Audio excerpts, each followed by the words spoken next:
Bismillahirrahmanirrahim.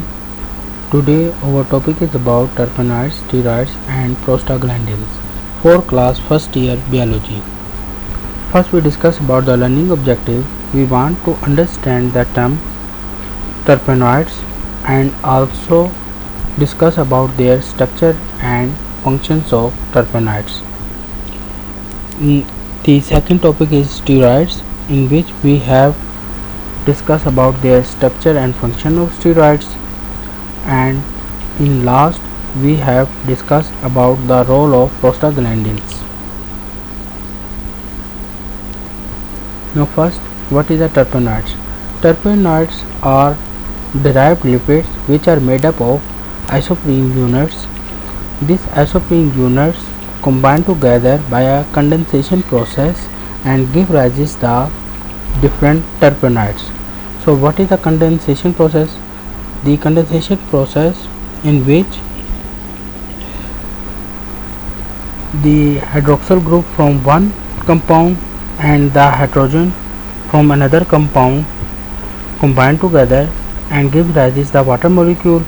This water molecule is released and two molecules join together. This is known as condensation. जब आपके पास दो molecules हैं, एक molecule से हाइड्रोक्सिल ग्रुप और एक मॉलिक्यूल से हाइड्रोजन ग्रुप आपस में कंबाइन हो और वाटर मॉलिक्यूल रिलीज़ हो जाए और उनकी मदद से दोनों मॉलिक्यूल जुड़ जाएं, इसे हम कंडेंसेशन कहते हैं. The isoprene is a 5 carbon unit. Consider from this side 1 2 3 4. At this carbon a group is attached which is a methyl group. So 2-methyl buta, this is 4 carbon chain, that is buta. 2-methyl buta 1,3-diene. So this is the common name, that is 2-methyl buta 1,3-diene, and these isoprene units combine together by a condensation process and give rise to different terpenoids units or terpenoids compound. So their common example are carotenoids and rubber. So further we have to discuss that when two isoprene units combine together, they give rise to the monoterpene unit, that is menthol. Their common example, if 4 isoprene units combine together, then diterpene is formed, and their common example is vitamin A and chlorophyll A, that is phytol. If 6 isoprene units combine together, they give rise to triterpene, and their common example is ambrine. While several or many isoprene units combine together, they give rise to polyterpene, and their common example is natural rubber. अब ये तो इसकी examples के, इसकी types के बारे में भी हो गया, एग्जांपल्स के बारे में भी हो गया. इसमें अक्सर एमसीक्यूज आ जाता है कि नेचुरल रबर्स जो है वो कौन सी टाइप है, कौन सी टर्पेनॉइड्स है, पॉलीटर्पेनॉइड्स है, ट्राइटर्पेनॉइड्स है, डाइटर्पेनॉइड्स है या मोनोटर्पेनॉइड्स है. इसके अलावा वो इस तरह भी एमसीक्यूज पूछ सकते हैं कि डाइटर्पीन में कितने जो हैं आइसोप्रीन यूनिट्स कंबाइन होते हैं. तो आपने ये बात याद रखना है कि जो डाइटर्पीन है उसमें 4 आइसोप्रीन यूनिट्स कंबाइन होते हैं. और इसकी एग्जांपल भी पूछ ली जाती है कि जो डाइटर्पीन की एग्जांपल क्या है. तो आपने ये दो एग्जांपल से लाजमी याद रखनी है कि विटामिन ए और फाइटोल. जो क्लोरोफिल टेल है वो किसकी एग्जांपल है, डाइटर्पीन की एग्जांपल है. तो ये तो इसकी टाइप्स और एग्जांपल्स के बारे में बात होगी. अब हम स्टीरॉइड्स के बारे में पढ़ते हैं. Steroids can be defined as they are composed of 4 fused carbon rings which containing 17 carbon atoms. ये आपके पास ऐसा स्ट्रक्चर है जिसके अंदर फ्यूज रिंग्स मौजूद होती हैं और आपके पास 4 फ्यूज रिंग्स मौजूद होंगी और उनमें उन फ्यूज का रिंग्स के अंदर जो टोटल कार्बन एटम्स हैं वो 17 होते हैं। और जितने भी आपके पास स्टीरॉयड्स हैं उनका जो बेसिक स्ट्रक्चर है, the basic structure of the steroids are same, only difference is present in functional group. अगर आपके पास जो स्टीरॉयड का जो बेसिक स्ट्रक्चर है वो क्या है, वो सेम होगा, खाली डिफरेंस कहाँ पे प्रेजेंस होगा, वो आपके पास जो फंक्शनल ग्रुप जो उसके साथ अटैच्ड है वो डिफरेंट होती हैं। तो स्टीरॉयड का जो इसका मतलब जो बेसिक बैकबोन स्ट्रक्चर है, बैकबोन स्ट्रक्चर कौन सा है, 4 fuse carbon ring which consist of 17 carbon atoms. जो हम ये डायग्राम से देखते हैं, ये आपके पास क्या है, टर्पेनाइड्स की बैक जो ये आपके पास स्टीरॉयड की क्या है, बैकबोन मौजूद है, जो स्केलेटन या आपकी बैकबोन आप इसे कह सकते हैं, बेसिक स्ट्रक्चर भी कह सकते हैं, बेसिक स्ट्रक्चर मौजूद है जिसमें ये 4 फ्यूज रिंग्स मौजूद हैं। ये आपके ABCD 4 फ्यूज रिंग्स मौजूद हैं जिसमें 17 जो है कार्बन एटम्स कंसिस्ट की होती है। ये सब में जो है बैकबोन जो है वो स्टीरॉयड्स में सेम रहेगी। और डिफरेंस कहाँ पे आएगा डिफरेंट स्टीरॉयड्स में, कि यहाँ पे 17 पे 18 पे जो है मुख्तलिफ फंक्शनल ग्रुप्स अटैच होंगे जिसकी वजह से डिफरेंट जो है स्टीरॉयड्स बन जाएंगी। तो ये तो था स्टीरॉयड्स के बारे में कि जो फंक्शनल ग्रुप है वो डिफरेंट होता है जिसकी वजह से उसका फंक्शन क्या हो जाएगा, डिफरेंट हो जाएगा, बाकी जो बैकबोन है वो सेम रहेगी। इसके एग्जांपल्स की बात करें तो cholesterol very important steroid which is a component of cell membrane of animal cell. इसी तरह कोलेस्ट्रॉल जो है is the basic molecule of all hormone such as aldosterone, sex hormone and vitamin D. अब ये जो है जो कोलेस्ट्रॉल का जो मॉलिक्यूल है वो बेसिक मॉलिक्यूल मतलब बेसिक स्ट्रक्चर बना रहा है तकरीबन जो है ऑल हार्मोन्स जो आपकी बॉडी के अंदर हार्मोन्स जो प्रेजेंट्स हैं जिसमें एल्डोस्टेरोन है, सेक्स हार्मोन्स हैं, विटामिन डी है। तो एल्डोस्टेरोन की अगर बात करें तो which help to regulate the sodium in blood. Sex hormone में टेस्टोस्टेरोन है which is a male hormone, progesterone estrogen which is a female hormone.